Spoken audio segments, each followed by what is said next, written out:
Be sure to read and follow the safety guidelines to protect your computer from potential damage and ensure your personal safety. For more information about safety guidelines, see the owner's manual at dell.com/support. Before you begin, turn off the computer and disconnect all the attached peripherals. To remove the battery, loosen the 6 screws on the base cover. Lift the base cover starting from the bottom edge. Pry the cover off the system to remove it. Find and unplug the battery cable. Identify the battery. Remove the 3 screws. Lift the battery out of the system.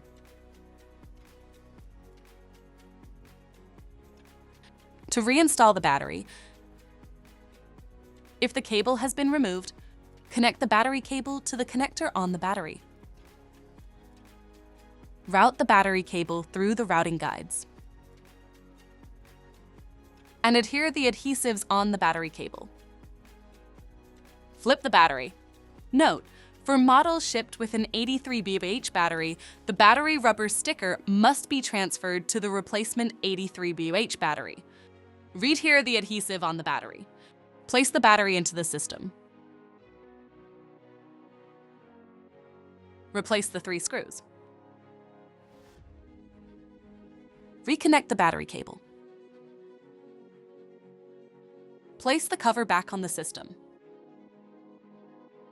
And tighten the 6 screws to secure it. For more information about your Dell system, visit dell.com/support.